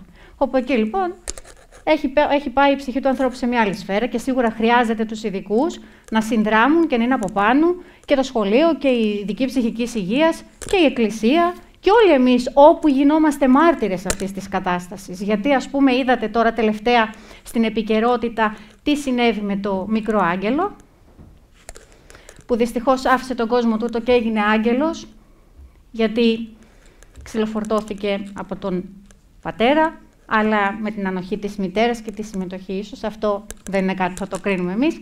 Απλώς βλέπετε ότι την επικαιρότητα τα τελευταία χρόνια την έχουν κατακλείσει τέτοια φαινόμενα. Άρα λοιπόν αυτό που πρέπει να μην αφήσουμε να περνάει έτσι και να μην κλείνουμε τα μάτια είναι ακριβώς το κομμάτι αυτό της κακοποίησης, της παραμέλησης, που συνήθως οι λόγοι που ένας πατέρας μπορεί να προβεί σε ένα τέτοιο ιδεχθές έγκλημα είναι αυτοί.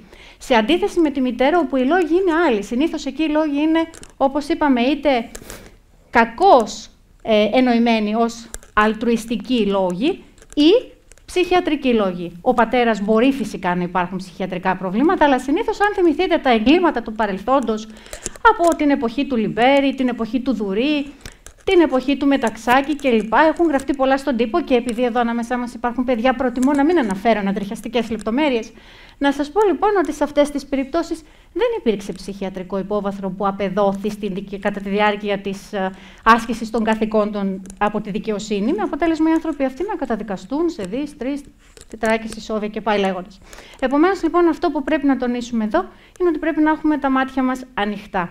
Πρέπει, αν είμαστε πατέρες, να είμαστε πατέρες που θα ενσκύπτουν πάνω στα παιδιά και στα προβλήματα. Αν δεν μπορούμε να είμαστε και κάποιος άλλος αυτό το αντιλαμβάνεται, το ίδιο συμβαίνει και με τις μητέρες φυσικά, να υπάρχει, ας πούμε, η εξωτερήκευση αυτής της κατάστασης, έτσι, στη κοινωνία μέσα και να ζητείτε βοήθεια από τους ειδικούς. Λοιπόν, θέλω τώρα να φωνάξω εδώ μια νεαρή κοπέλα, η οποία θα μας μιλήσει λοιπόν και αυτή από την πλευρά της και θα μας πει πώς είδε αυτή τον πατέρα της. Αυτή είναι η κυρία Λία Σάλτα, είναι φοιτήτρια παιδαγωγικής του Δημοκρίτιου Πανεπιστημίου Θράκης. Καλησπέρα σας, σεβασμιότατες, σεβαστοί πατέρες, κυρίες και κύριοι. Αρχικά να σας ευχαριστήσω θερμά για την πρόσκληση και την παρουσία σας. Η σημερινή ομιλία είναι αφιερωμένη σε έναν πρόσωπο που συχνά θεωρούμε δεδομένο, αλλά η παρουσία του είναι καθοριστική στη ζωή μας, τον πατέρα. Ο πατέρας δεν είναι απλά ένας γονέας. Είναι ο στυλοβάτης, ο προστάτης, ο καθοδηγητής της οικογένειάς μας. Ο ρόλος του ξεπερνά την παροχή των υλικών αγαθών και εισέρχεται στο επίπεδο της ηθικής διαπαιδαγώγησης, της συναισθηματικής υποστήριξης και της καλλιέργειας μιας σταθερής βάσης για τα παιδιά του. Είναι εκείνος που με την παρουσία του προσφέρει ασφάλεια, σταθερότητα και καθοδήγηση. Ως κόρη, αλλά και ως φοιτήτρια παιδαγωγικού, νιώθω βαθιά ευγνωμοσύνη για τον δικό μου πατέρα, ο οποίος στάθηκε δίπλα μου σε κάθε βήμα, δείχνοντάς μου το παράδειγμά του τι σημαίνει δύναμη, υποστήριξη και νηδετηλής αγάπη. Επίσης, μπορώ να γνωρίσω και να εκτιμήσω βαθιά τη συνεισφορά του πατέρα μου όχι στην οικογενειακή ζωή μόνο, αλλά και στη διαμόρφωση του χαρακτήρα, των αξιών και της εκπαιδευτικής μου πορείας. Θυμάμαι χαρακτηριστικά τον πατέρα μου να μου λέει: πίστεψε στον εαυτό σου, όχι γιατί είναι εύκολο, αλλά γιατί αξίζει τον κόπο. Αυτή η φράση με ακολούθησε και με ακολουθεί σε όλη μου την πορεία. Ο πατέρας λειτουργεί ως γέφυρα ανάμεσα στην οικογένεια και στην κοινωνία, προετοιμάζοντας τα παιδιά του να γίνουν υπεύθυνοι πολίτες με ήθος, αξίες και αγάπη. Η επικοινωνία μεταξύ πατέρα και παιδιού είναι θεμελιώδης για μια υγιή και ισορροπημένη σχέση. Για να διατηρηθεί ο ισχυρός τους δεσμός, είναι σημαντικό να καλλιεργείται εμπιστοσύνη, ο σεβασμός και ανοιχτή συζήτηση. Ο πατέρας μπορεί να προσεγγίσει το παιδί του αφαίροντας χρόνο, ακούγοντας προσεκτικά τις ανησυχίες του, ακόμα και δίνοντάς του χώρο να εκφράζεται χωρίς φόβο. Από την άλλη πλευρά, το παιδί πρέπει να αναγνωρίζει τις θυσίες, να κατανοήσει την οπτική του. Η αμοιβαία κατανόηση και ουσιαστική παρουσία στη ζωή του είναι το κλειδί για μια βαθιά και ουσιαστική σχέση. Ο δικός μου πατέρας είναι πάντα εκεί και εμένα βλέπω κατανόηση, είτε με μία κουβέντα που μου έδινε δύναμη, μου λέει «Δεν έχει σημασία πόσες φορές θα πέσεις, αλλά πόσες φορές θα σηκωθείς». Από τα πρώτα σχολικά μου χρόνια μέχρι σήμερα, ο πατέρας μου υπήρξε ακλόνητος υποστηρικτής. Ήταν εκείνος που με ενθάρρυνε να προσπαθώ, να ξεπερνώ τις δυσκολίες μου και να μην φοβάμαι την αποτυχία. Στις πανελλήνιες εξετάσεις, η συμβολή ήταν καθοριστική. Όχι μόνο με στήριξε ψυχολογικά, αλλά με βοήθησε να καταλάβω τη σημασία της υπομονής, της επιμονής και της πίστης στον εαυτό μου. Με ενίσχυσε με λόγια ενθάρρυνσης και πράξεις που μου έδειχναν ότι σκληρή δουλειά και αφοσίωση πάντα ανταμείβονται. Όταν ήρθε η στιγμή να επιλέξω τον δρόμο των σπουδών μου, ο πατέρας μου με βοήθησε να δω καθαρά ποιο ήταν ακριβώς αυτό που αγαπούσα. Και με ενθάρρυνε να ακολουθήσω το όνειρό μου, λέγοντάς μου: «Διάλεξε κάτι που αγαπάς, γιατί αυτό θα σου δώσει τη δύναμη να ξεπεράσεις κάθε δυσκολία». Αξίζει να σημειωθεί ότι πέρα από τη συμβολή του βιολογικού πατέρα, υπήρξε και υποστήριξη του πνευματικού μου πατέρα νονού, έχοντας τον ενδόμηχα ως ακαδημαϊκό πρότυπο. Όταν καθηγητής πανεπιστημίου, μου μίλησε για το νόημα της εκπαίδευσης, για την αξία της διαμόρφωσης των νέων γενεών. Ήταν εκείνος που μου έμαθε πως η παιδεία δεν είναι απλώς μια διαδικασία απόκτησης γνώσεων, αλλά ένα λειτουργήμα, μια αποστολή. Η συνεχής του στήριξη και τα παραδείγματα από τη δική του ζωή με βοήθησαν να καταλάβω ότι το να γίνεις εκπαιδευτικός δεν σημαίνει μόνο να διδάσκεις γνώσεις, αλλά να διαμορφώνεις προσωπικότητες και να προσφέρεις φως στη ζωή των παιδιών. Παρ' όλα αυτά, η Εκκλησία μας αναγνωρίζει τη σπουδαιότητα του πατέρα και τη θέση του στην οικογένεια. Στην Αγία Γραφή, ο ρόλος του πατέρα περιγράφεται ως εκείνος που διδάσκει, καθοδηγεί και ανατρέφει τα παιδιά του με φόβο Θεού και αγάπη. Ο ρόλος του πατέρα είναι τόσο σημαντικός που ο ίδιος ο Θεός παρουσιάζεται ως πατήρ ημών, υπογραμμίζοντας την αξία της πατρικής αγάπης και της καθοδήγησης. Ο Άγιος Ιωάννης ο Χρυσόστομος τόνιζε τη μεγάλη ευθύνη που έχει ο πατέρας απέναντι στην οικογένειά του. Ανέφερε χαρακτηριστικά ότι δεν υπάρχει τίποτα πιο σημαντικό από το να διδάξει ένας πατέρας στα παιδιά του με τη σοφία του Θεού. Ο Άγιος Παΐσιος ο Αγιορείτης επίσης μίλησε για την πατρότητα, λέγοντας: «Ο πατέρας πρέπει να είναι για το παιδί το στήριγμα και το παράδειγμα. Δεν φτάνει μόνο να δίνει συμβουλές, αλλά πρέπει να ζει και ο ίδιος με αρχές και αξίες, ώστε το παιδί να τις βλέπει και να τις ακολουθεί». Μέσα από τα λόγια του Άγιου Ιωάννου του Χρυσόστομου και του Άγιου Παΐσιου, ο πατέρας δεν περιγράφεται απλά ως εκείνος που εργάζεται για να παρέχει τα βασικά αγαθά, αλλά ως πρωτίστως ο πνευματικός ηγέτης του σπιτιού του. Είναι εκείνος που οδηγεί τα παιδιά στον δρόμο της αρχής, όχι μόνο με λόγια, αλλά και με το παράδειγμά του. Στη σύγχρονη κοινωνία παρατηρείται ένα συχητικό φαινόμενο, η αποξένωση των νέων από τις οικογένειές τους και έλλειψη σεβασμού προς τους γονείς. Πολλές φορές, επί της καθημερινότητας, οι διαφορετικές αντιλήψεις και κοινωνικές αλλαγές δημιουργούν χάσματα επικοινωνίας. Ωστόσο, η εντολή να τιμάς τον πατέρα και τη μητέρα σου μας υπενθυμίζει πως η τιμή και ο σεβασμός προς τους γονείς μας είναι η βάση για μια υγιούς και ευλογημένη ζωή. Η οικογένεια είναι το θεμέλιο της κοινωνίας και μέσα από αυτή διαμορφώνουμε την ταυτότητά μας, τις αξίες μας και τον τρόπο που αντιλαμβανόμαστε τον κόσμο. Ο σεβασμός προς τους γονείς μας δεν είναι μόνο υποχρέωση, αλλά μια πράξη αγάπης που χτίζει γέφυρες επικοινωνίας και κατανόησης. Η πατρότητα είναι μια ευλογία και μια ευθύνη. Για μένα ο πατέρας είναι ο πρώτος υποστηρικτής, ο οποίος θα με προστατεύσει και θα με καθοδηγήσει στην οποιαδήποτε εύκολη δύσκολη στιγμή στη ζωή μου. Επίσης, η παρουσία και η στήριξη του πνευματικού μου πατέρα νονού διαμορφώνουν την πορεία μου και μου δίνουν δύναμη να προχωρώ μπροστά. Κλείνοντας, να αναφέρω ότι σε μια εποχή που οι οικογενειακές αξίες συχνά αμφισβητούνται, είναι σημαντικό να θυμόμαστε τη σπουδαιότητα του πατέρα και να εκτιμούμε τη θέση του στην οικογένεια και στην κοινωνία. Ας τιμήσουμε τους πατέρες μας, ας αναγνωρίσουμε την προσφορά τους και ας φροντίσουμε να αποδώσουμε την αγάπη και τη στήριξή τους με σεβασμό και ευγνωμοσύνη. Σας ευχαριστώ πολύ. Και εμείς ευχαριστούμε την κυρία Λία Σάλτα και πάμε λοιπόν τώρα και στον κύριο Παναγιώτη Γρηγορίου, ο οποίος είναι μαθητής Λυκείου, ο οποίος θα μας εκθέσει και αυτό στη δική του οπτική γωνία, ως αγόρι τώρα πια, που είναι γιος ενός πατέρα. Σεβασμιότατε, σεβαστοί πατέρες και αγαπητοί παρευρισκόμενοι. Είναι μεγάλη μου τιμή να βρίσκομαι σήμερα εδώ και να εκφωνώ μια ομιλία για ένα τόσο σημαντικό θέμα. Πώς βλέπει ένας έφηβος τον πατέρα και την πατρότητα. Εμείς οι έφηβοι, αν και μερικές φορές φαίνεται ότι έχουμε άλλη αντίληψη για τα πράγματα, πιστεύω πως η εικόνα που έχουμε για τον πατέρα είναι βαθιά ριζωμένη στην αγάπη και στην εμπιστοσύνη και διαμορφώνεται από το παράδειγμα και τις αξίες που μας διδάσκουν οι πατέρες μας.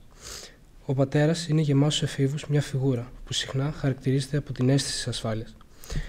Όταν ήμασταν μικρότεροι, ήταν εκείνος που μας έπαιρνε αγκαλιά και μας έλεγε: όλα θα πάνε καλά, ό,τι και αν συνέβαινε. Στην εφηβεία μπορεί οι σχέσεις μας να αλλάξουν, αλλά η ανάγκη για στήριξη παραμένει ίδια. Ο πατέρας μας διδάσκει όχι μόνο με λόγια, αλλά κυρίως με τις πράξεις του. Μέσα από τη δουλειά του, την αφοσίωση στην οικογένεια και την ικανότητά του να παραμένει σταθερός στις δύσκολες καταστάσεις, δείχνει τι σημαίνει να είναι κάποιος υπεύθυνος και να αγαπά αληθινά. Ωστόσο, η πατρότητα δεν είναι μόνο ευθύνη και αυστηρότητα. Είναι και η υποστήριξη, η κατανόηση και η ικανότητα να δείξει κάποιος ανοιχτά τα συναισθήματά του. Ο πατέρας μπορεί να είναι αυστηρός αλλά και τρυφερός. Μπορεί να απαιτεί από εμάς να είμαστε υπεύθυνοι, αλλά την ίδια στιγμή να ξέρει πότε να μας δώσει ελευθερία για να μεγαλώσουμε και να μάθουμε από τα λάθη μας. Για εμάς τους εφήβους, ο πατέρας δεν είναι απλώς ένας κανόνας ή μια αυστηρή φιγούρα, αλλά το πρόσωπο που πάντα θα μπορούμε να εμπιστευτούμε όταν νιώθουμε αβεβαιότητα ή άνοια για κάτι. Όμως, όπως και σε κάθε σχέση, η επικοινωνία είναι το κλειδί. Η σχέση με τον πατέρα μπορεί να έχει τις δυσκολίες της, ειδικά στην εφηβεία, ότι οι αναντιφάσεις και οι συγκρούσεις είναι συχνές. Παρ' όλα αυτά, η δυνατότητα να μιλήσουμε ανοιχτά μαζί του για τα όνειρα, τις ανησυχίες και τις απογοητεύσεις μας μπορεί να μας βοηθήσει να κατανοήσουμε καλύτερα τον εαυτό μας, αλλά και τον ίδιο τον πατέρα μας. Η αμοιβαία εμπιστοσύνη και η συνεννόηση είναι αυτές που τελικά ενώνουν τον πατέρα με το παιδί σε κάθε ηλικία. Η πατρότητα, λοιπόν, για εμάς τους εφήβους δεν είναι απλώς μια κατάσταση ή ένας δεσμός αίματος, αλλά μια αμφίδρομη σχέση αγάπης, μάθησης και συνεχούς αλληλεπίδρασης. Ο πατέρας είναι για εμάς το πρότυπο, ο οδηγός αλλά και ο φίλος που θα σταθεί όποτε το έχουμε ανάγκη. Είναι εκεί για να μας διδάξει τη σημασία της αγάπης, της υπομονής και της θυσίας, αλλά και για να μας θυμίσει ότι όλοι κάνουμε λάθη και ότι τα λάθη είναι μια ευκαιρία για να γίνουμε καλύτεροι. Στο τέλος, η εικόνα του πατέρα είναι κάτι που εξελίσσεται όσο εμείς μεγαλώνουμε, αλλά η ουσία παραμένει ίδια. Ο πατέρας είναι εκείνος που μας στηρίζει με τον δικό του τρόπο, και όσο και αν προσπαθήσουμε να γίνουμε ανεξάρτητοι, η παρουσία του είναι πάντα πολύτιμη. Η πατρότητα, λοιπόν, είναι ένα ταξίδι που ξεκινά από την αγάπη και την αφοσίωση, και που παρά τις δυσκολίες μας δείχνει τον δρόμο της σωστής καθοδήγησης και στήριξης. Σας ευχαριστώ πολύ. Ευχαριστούμε τον Παναγιώτη Γρηγορίου. Και τώρα λοιπόν, σίγουρα εδώ πέρα οι περισσότεροι από εμάς έχουμε πνευματικό πατέρα. Για να δω λοιπόν πόσοι έχουμε πνευματικό πατέρα. Εννοώ εκκλησιαστικό πνευματικό πατέρα. Πόσοι έχουμε? Έχουμε όλοι. Είμαστε σε πολύ καλό στάδιο, θα έλεγα. Κάνουμε εδώ πέρα στην εκκλησία, φαίνεται, πολύ καλή δουλειά. Λοιπόν, να σας πω ότι ο πνευματικός πατέρας βοηθάει πάρα πολύ. Γιατί εγώ τουλάχιστον πρέπει να πω ένα τεράστιο ευχαριστώ στο δικό μου πνευματικό πατέρα, ο οποίος πολλά χρόνια τώρα με στηρίζει, πάρα πολλά χρόνια τώρα, και κάνει και πως δεν με βλέπει κιόλας. Κάνει και πως δεν με βλέπει κιόλας. Βλέπετε. Ο δικός μου λοιπόν ο πνευματικός πατέρας με έχει στηρίξει πάρα πολλά χρόνια, σε πολλά εύκολα και πολλά δύσκολα. Τώρα θα έρθω έτσι κοντά σας λίγο για να γνωριστούμε. Λοιπόν, για να ρωτήσω εδώ πέρα. Βλέπω τόση ώρα έναν πατέρα που κάθεται μαζί με το γιο του δίπλα, ωραία και αγαπημένα. Και θέλω λοιπόν να σας ρωτήσω εσάς. Αυτός ο ρόλος ο πατρικός είναι δύσκολος ρόλος? Ναι, νομίζω πως είναι δύσκολος. Τι δυσκολία έχει? Πού το εντάσσετε κυρίως, πού το εντοπίζετε? Πού το εντοπίζω? Όπως προαναφέρθηκε και από τους ομιλητές, οι σχέσεις μέσα στην οικογένεια έχουν όλες τις δυσκολίες. Είναι θέμα ισορροπίας. Ακριβώς. Σας βοηθάει η σύζυγος σε αυτό, όπως προϋπόθηκε? Άλλωστε, οι σχέσεις ξεκινούν από εκεί. Πάρα πολύ καλό αυτό και θετικό. Να μεγαλώσετε λοιπόν τα παιδιά σας με ευλογία και ευτυχία. Για να πάμε παρακάτω.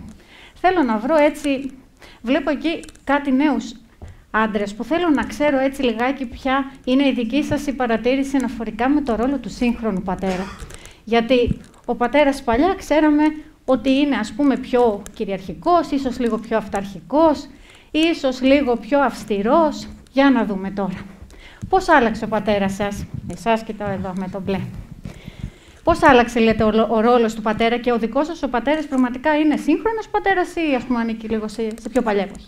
Ναι, από όσο μπορώ να θυμάμαι, γιατί ήμουν από αυτούς που σήκωσε το χέρι, κάποια στιγμή έχασα τον πατέρα μου, τέλος πάντων.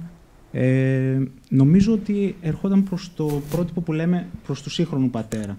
Δηλαδή θυμάμαι να είναι αρκετά βοηθητικός και να είναι παρόν.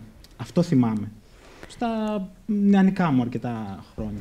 Επηρεάζει ο χαρακτήρας του πατέρα το χαρακτήρα που θα διαμορφώσει το αγόρι σε μια μελλοντική οικογένεια που μπορεί να κάνει? Νομίζω ναι. Και νομίζω όσο πιο στοργικός είναι, θεωρώ ότι την ίδια ίσως πορεία θα ακολουθήσει και το παιδί.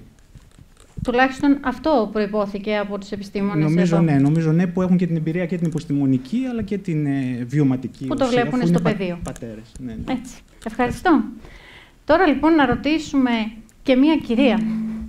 διότι καλά τα λέμε όλα για τους πατέρες, αλλά σε εσάς εδώ έρχομαι. Θέλω λοιπόν να σας ρωτήσω το εξής. Παντρευτήκατε, καταρχάς θέλω να σας ρωτήσω αν πρώτα παντρευτήκατε, γιατί για να σας κάνω την ερώτηση. Ναι, είμαι παντρεμένη, ναι. Παντρευτήκατε έναν άντρα ο οποίος μοιάζει στον πατέρα σας ή έναν άντρα που έχει τελείως διαφορετικό χαρακτήρα από αυτόν? Όχι τόσο ακραίο, δεν έμοιαζε τον πατέρα μου, γιατί ο πατέρας μου ήταν παλιό ναρκωτικό και ήταν αρκετά αυστηρός. Κάπου στη μέση. Ναι, δεν είναι το ίδιο πρότυπο.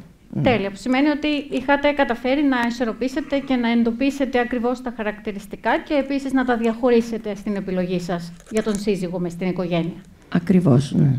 Εκείνος, παιδάκια έχετε αποκτήσει? Ναι. Ωραία. Εκείνος πώς είναι ως πατέρας απέναντι στα παιδιά? Είναι σύγχρονος πατέρας ή φέρει καταβολές από το παρελθόν? Είναι αρκετά σύγχρονος, όχι όπως τα παιδιά μου. Τα παιδιά μου φυσικά δεν έχουν γίνει πατέρες ακόμη, αλλά βλέπω ότι έχουν άλλες αξίες τώρα και είναι πιο κοντά, νιώθουν, θα είναι καλύτεροι δηλαδή. Αλλά ήταν στοργικός, ήταν κοντά τους, ήταν βοηθητικός πάντα και προσπαθούσε να λύσει τα προβλήματά τους με τον τρόπο και αυτό που ο ίδιος δηλαδή ήξερε. Σας ευχαριστώ. Λοιπόν, τώρα θα πάω από αυτή τη μεριά εδώ να ρωτήσω τους κυρίους, γιατί θέλω όλοι να συμμετέχουμε σε αυτό. Θέλω να δώσω σε εσάς το μικρόφωνο και να σας ρωτήσω, πατέρας γεννιέσαι ή γίνεσαι? Νομίζω και γεννιέσαι, αλλά και γίνεσαι, γιατί μεγαλώνεις με τα παιδιά σου. Κανείς, εντάξει, μπορεί να έχουμε πρότυπο το δικό μας τον πατέρα ή να βλέπουμε τους άλλους, αλλά από εκεί και πέρα τα πράγματα όταν είναι για τον δικό σου τον εαυτό ή για τα δικά σου τα παιδιά, νομίζω ότι διαφοροποιούνται λίγο και πιστεύω ότι συμπορεύεσαι και με τη σύζυγο και με τα παιδιά, με τις ανάγκες του καθενός και την ιδιαιτερότητα του κάθε παιδιού. Οπότε νομίζω ότι μαθαίνεις, σίγουρα κάνεις λάθη, εντάξει, υπάρχουν και διαστήματα ή περιπτώσεις που θα κάνουμε και λάθη ή θα γυρίσουμε, θα διορθώσουμε ή θα ζητήσουμε, όπως είπαν και οι ομιλητές, να διορθώσουμε τα λάθη μας και να πάμε μπροστά. Εντάξει. Την τελειότητα δεν την έχει αγγίξει ακόμη κανείς, είναι αλήθεια. Όχι, νομίζω πως όχι. Και κρινόμαστε γι' αυτό και προσπαθούμε για το καλύτερο. Και να συνεχίσετε να προσπαθείτε καθημερινά. Και πάμε τώρα λίγο έτσι παρακάτω, να σκεφτούμε. Ο πατέρας τελικά, που τόσο πολύ προσφυλής και αγαπητός είναι και προσφέρει τα πάντα, μπορεί να συγχωρέσει σε εμάς αυτό που ήθελε κάποτε να του συγχωρούν εκείνου οι δικοί του γονείς. Ο πατέρας μας συγχωρεί εμάς αυτό που θα ήθελε να του συγχωρήσουν οι δικοί του γονείς? Πάντα. Ο πατέρας πάντα συγχωρεί. Ο πατέρας σας έχει πεθάνει? Ναι, ο πατέρας δεν υπάρχει πιο γλυκό πράγμα στη ζωή. Για να πάω να ρωτήσω, σας ευχαριστώ, θα πάω να ρωτήσω λίγο έτσι εδώ και έναν πατέρα. Για τον πατέρα του. Γεια σας. Θέλω λοιπόν να μου πείτε κι εσείς, αν έπρεπε να περιγράψετε με 3 λέξεις, έτσι, μονολεκτικά, τον πατέρα σας, τι θα λέγατε γι' αυτόν? Στοργικός. Τι άλλο να πω, δεν μπορώ να το εκφράσω. Πάντα δίπλα μου ήτανε. Αυτό είναι πάρα πολύ θετικό στοιχείο και νομίζω ότι είναι το στοιχείο που πρέπει όλοι να διδαχτούν για να γίνουν καλοί πατέρες. Από εκεί ξεκινάει όλο, από τη διάθεση να αγαπήσουμε, έτσι δεν είναι? Ναι, εννοείται. Σας ευχαριστώ πολύ. Τώρα να ρωτήσω αν θέλει και κάποιος άλλος να συμπληρώσει κάτι μόνος του, γιατί εμένα μου άρεσε πάρα πολύ αυτή έτσι, η αλληλεπίδραση μεταξύ μας και νομίζω ότι αυτό είναι και το νόημα φεύγοντας από εδώ, να πάρετε κάτι μαζί σας. Είναι κάποιος που κάτι θέλει να προσθέσει που δεν καταφέραμε να το καλύψουμε μέσα από όσα έχουμε πει αυτό το διάστημα? Θα σας καλέσω τώρα εσάς να αποχαιρετήσετε με το δικό σας λόγο ως πατέρας της πόλης μας και πατέρας όλων μας, αλλά θα πάω λίγο να σας αποχαιρετήσω με το εξής. Υπάρχει λοιπόν Υπάρχει μια Αμερικανίδα συγγραφέας η οποία έζησε μεταξύ του 1928 και του 1974, η οποία ήταν η Άνν Σέξτον. Αυτή λοιπόν είπε το εξής, πολύ ωραίο. Δεν με νοιάζει ποιος ήταν ο πατέρας μου, αλλά με νοιάζει ποιος θυμάμαι εγώ ότι ήταν. Επομένως λοιπόν, αυτήν την εμπειρία κάντε την για τα παιδιά σας θετικώς αξεπέραστη. Και είμαι βέβαιη ότι θα σας ευγνωμονούν για πάντα. Να καλέσουμε λοιπόν το Σεβασμιότατο τώρα να κλείσει αυτήν την εκδήλωση. Δεν φανταζόμουν όταν σχεδιάσαμε φέτος αυτόν τον τρόπο των ομιλιών. Οι συνηθισμένες ομιλίες μας ήταν, θυμάστε, να ανεβαίνει ένας ομιλητής και να αναπτύσσει ένα θέμα. Αυτό το πράγμα δεν το φαντάστηκα. Και ότι θα βρεθώ στον προβληματισμό να σημειώνω κιόλα.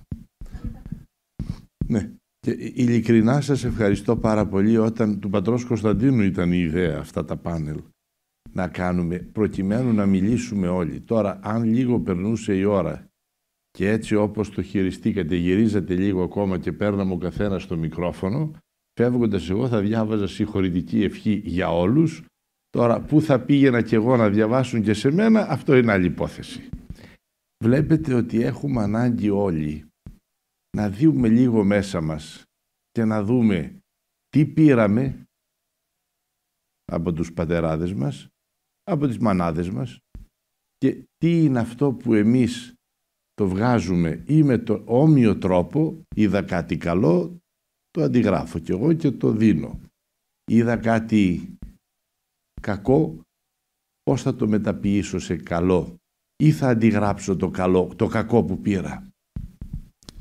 Το ένα είναι έτσι όπως τα έχω σημειώσει και θέλουν λίγο δουλειά να τα δούμε και οι πνευματικοί, ότι τα στερεότυπα είπαμε και επιστημονικά και εμπειρικά, πολύ ωραία απόψε, τα στερεότυπα χρειάζεται λίγο να τα ξαναδούμε.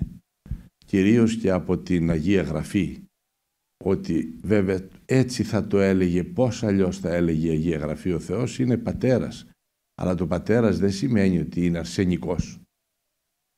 Ο Θεός είναι πατέρας, γιατί πάντοτε ο πατέρας ήταν το κυρίαρχο πρόσωπο, ο ισχυρός, ας πούμε, της οικογένειας, ο αρχηγός της πατριάς. Αλλά δεν σημαίνει ότι είναι παραπάνω από τη μητέρα. Ο ρόλος του είναι διαφορετικός. Ο ρόλος του είναι διαφορετικός και είναι ένας ρόλος ευθύνης. Αυτό που ακόμα το κουβαλάμε στην εποχή μας και λέμε άντρας είμαι εγώ, έχω τον πρώτο λόγο και τον τελευταίο, ό,τι θέλω κάνω, αυτό δεν είναι αυτό που θέλει η πίστη μας. Μπορεί να λέμε το Θεό Πάτερ ημών, αλλά δεν σημαίνει ότι μέσα στον πατέρα δεν κρύβεται και μια μάνα.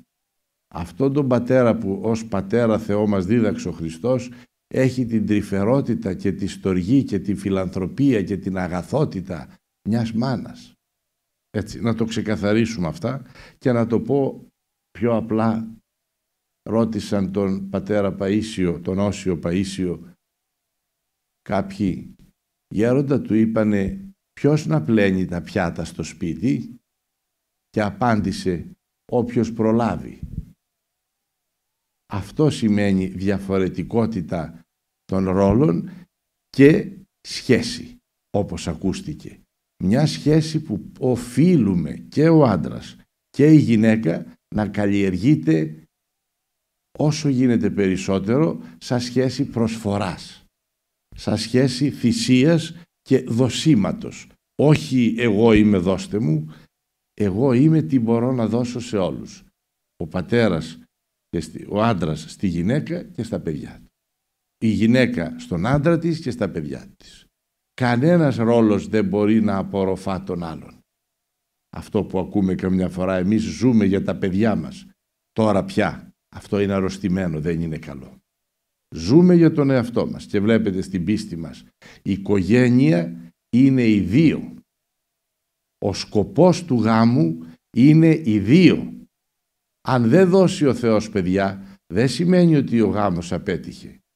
Καρπό δεν έχει ο γάμος. Αλλά πολλές φορές όταν θέλουμε να προφυλαχτούμε από τις ακτίνες του ήλιου το καλοκαίρι και από τη ζέστα, πηγαίνουμε σε δέντρα που μπορεί να μην έχουν καρπό, αλλά έχουν πλατή φύλλωμα και εκεί δροσιζόμαστε.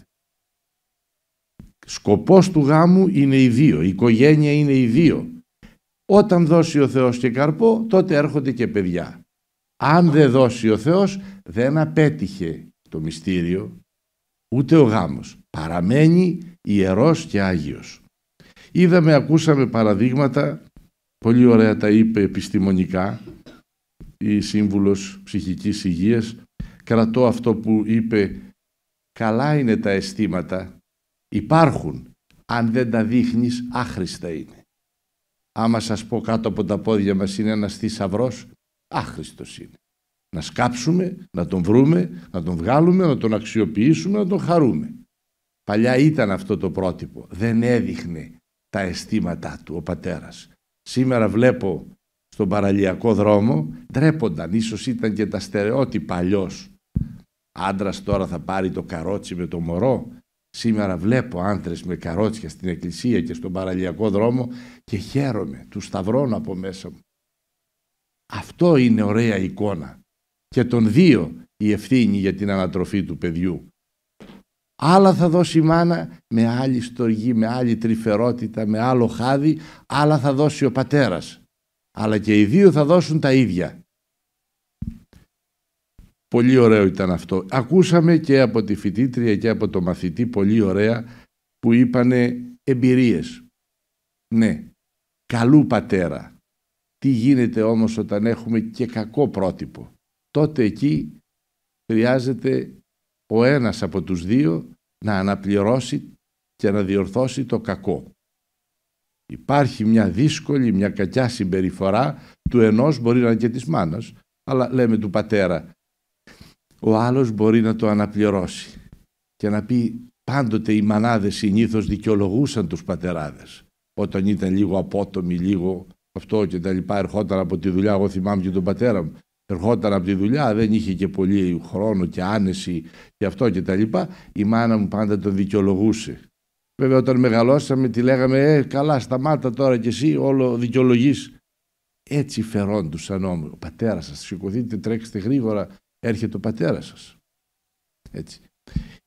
Μπορεί λοιπόν να καλύψουμε και μια συμπεριφορά, να τη διορθώσουμε ο ένας από τους δύο του άλλου, που μπορεί να οφείλεται στη δουλειά, σε κάποιο πρόβλημα, σε κάποια αρρώστια, σε κάποια δυσκολία, σε οτιδήποτε άλλο. Να το καλύψει ο άλλος από τους δύο.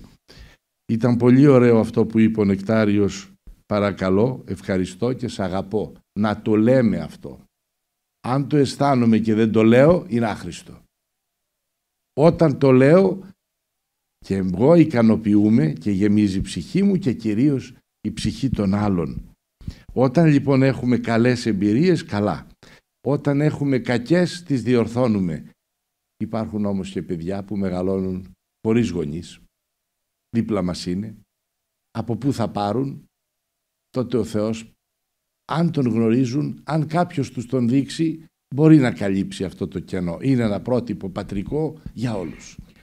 Μακάρι να υπάρχει ο Θεός στη ζωή της οικογένειας από κάποιους, οποιουσδήποτε, και να μην μεγαλώσουν τα παιδιά χωρίς εμπειρία, χωρίς στοργή, χωρίς χάδι, χωρίς κάλυψη, χωρίς δικαιολογία. Δικαιολογεί μάλλον το παιδί πάντα και ο πατέρας το καλύπτει.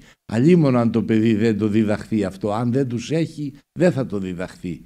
Πώς θέλουμε μετά να βγάλει καλοσύνη στην κοινωνία? Θα πάει στο σχολείο και θα φερθεί με αυτή τη σκληρότητα. Δεν του δώσαμε, δεν έχει να δώσει. Τώρα εδώ θα πω κάτι και για μας, αυτό που είπατε για το μπαμπάκα. Ναι, είναι από την σημιτική λέξη άμπα, αβά που λέμε, αβά ο πατήρ. Το άμπα είναι κάτι περισσότερο από το πατέρα. Το άμπα σημαίνει πατερούλι, μπαμπακούλι, κάπως έτσι. Ακόμα πιο τρυφερό. Δηλαδή ο Χριστός όταν είπε στα εβραϊκά να λέμε το Θεό, στα ελληνικά το μετέφρασαν πάτερ ημών, αλλά ο Χριστός είπε άμπα ο πατήρ. Δηλαδή κάτι πιο τρυφερό από το πατέρα, που συνήθως δεν το λέμε, λέμε μπαμπά. Έτσι. Αυτό είπε ο Χριστός. Οι σημερινοί λοιπόν πνευματικοί πατέρες καλούνται να καλύψουν τέτοια κενά, να στηρίξουν, να ενισχύσουν, να βοηθήσουν, να καταλαγιάσουν ή να ανυψώσουν τέτοιες δυσκολίες που προκύπτουν μέσα στις οικογένειες, υπάρχουν μέσα στην κοινωνία, παραχωρεί ο Θεός και αυτά είναι υπεύθυνα για όσα βλέπουμε και συμβαίνουν στην ελληνική κοινωνία σήμερα, που φαίνεται ότι ακόμα και το μητρικό φίλτρο που είναι ακόμα πιο δυνατό και το πατρικό φίλτρο που υπάρχει αλλά δεν εκδηλώνεται πάντοτε με τον ίδιο τρόπο λόγω των στερεοτύπων των παλαιών, αυτά χρειάζεται να καλλιεργηθούν πολύ περισσότερο.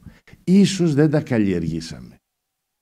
Αυτό που κάνατε με την περιφορά του μικροφόνου και αναγκάζεται κάποιος να μιλήσει, να εκφράσει αυτό που έζησε, αν μέναμε λίγο ακόμα θα βγάζαμε κι άλλα από μέσα μας. Θα παίρναμε το μικρόφωνο ένας-ένας και θα μιλούσαμε. Ξέρετε πόσο θα μας ωφελούσε όλους. Να καταλαβαίναμε τι πήρα, πού έσφαλα, τι άκουσα, πώς φέρθηκε ο νεκτάριος, τι αναγνωρίζει η φοιτήτρια, τι θέλει ο μαθητής, ο Σαβριανός πατέρας, πώς τα ταξινομεί η υπεύθυνη της ψυχικής υγείας επιστημονικά, πώς μας τα ερμηνεύει ο πατήρ Αθανάσιος. Πολύ ωραία η συντονίστριά μας, τα καλύψατε απόψε, πάρα πολύ ωραία και ευχαριστώ πολύ γι' αυτό.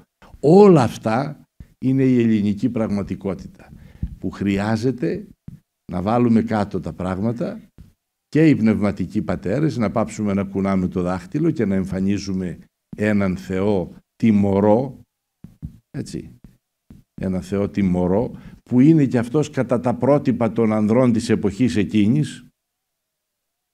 Πήραν οι άνθρωποι τα δικά τους πρότυπα και τα φόρτωσαν στο Θεό της Παλαιάς Διαθήκης. Όπως πήραν και οι Έλληνες τα δικά τους λάθη και τα δικά τους πάθη και τα φόρτωσαν στους θεούς των Ολυμπίων, τον Όλυμπο. Αυτό συνήθως γινότανε. Και να δούμε τον Θεό που μας αποκάλυψε ο Χριστός. Ένα Θεό που στην Εκκλησία λέμε ότι είναι αγαθός και φιλάνθρωπος. Τίποτα άλλο. Τίποτα άλλο. Ούτε την εξουσία του Πατρός, αλλά την καρδία του Πατρός αναζητούμε πάντοτε.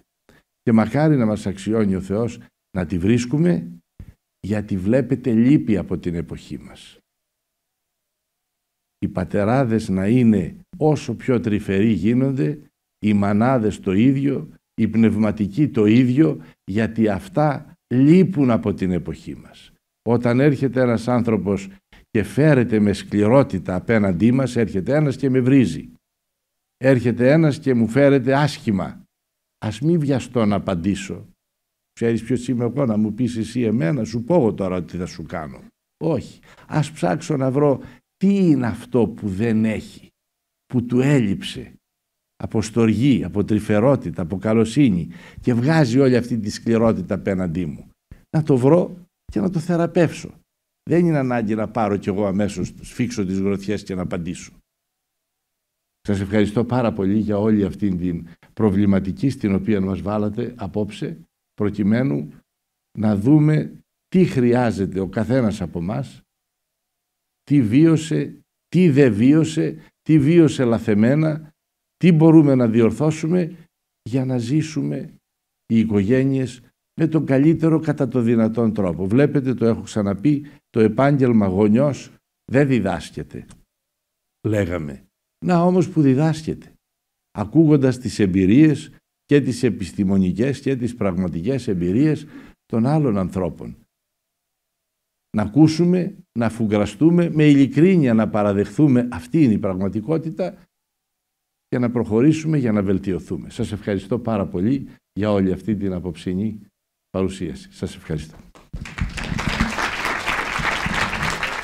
Λοιπόν, στο σημείο αυτό και πριν να κλείσουμε, να πούμε λοιπόν ένα ευχαριστώ, μια που όπως είπαμε τα συναισθήματα είναι ξύλινα αν δεν τα εκφράζουμε. Να ευχαριστήσουμε λοιπόν σήμερα τον πατέρα Αθανάσιο που ήταν εδώ με αυτήν την εξαιρετική ανάλυση και φυσικά ήταν και υπεύθυνος αυτής της εκδήλωσης, εφημέριος του Ιερού Ναού Αγίου Γεωργίου της Νέας Χιλής, την οικογενειοκεντρική θεραπεύτρια την κυρία Κυριακή Τσιλιγκαρίδου και την πάρα πολύ εύστοχη ανάλυση της, τον αξιωματικό του Ελληνικού Στρατού και πατέρα 2 παιδιών, τον κύριο Νεκτάριο Τσιουκάνη, ο οποίος μας έφερε εδώ την εμπειρία του ως πατέρας, και επίσης την φοιτήτρια παιδαγωγικού του Δημοκρίτου Πανεπιστημίου Θράκης, την κυρία Αλία Σάλτα, τον μαθητή Λυκείου, τον Παναγιώτη Γρηγορίου, κύριος φυσικά και αυτός, αν και νεότερος σε ηλικία, και να ευχαριστήσουμε και εμείς από τη μεριά μας όλους εσάς, τους παρόντες τώρα, αλλά και τους παρόντες των προηγούμενων εκδηλώσεων, που όλοι μαζί μπήκατε λοιπόν σε αυτή την προσπάθεια να επισκέπτεστε εδώ το Πνευματικό Κέντρο της Ιεράς Μητροπόλεως, προκειμένου να πραγματεύεστε μαζί μας αυτά τα θέματα.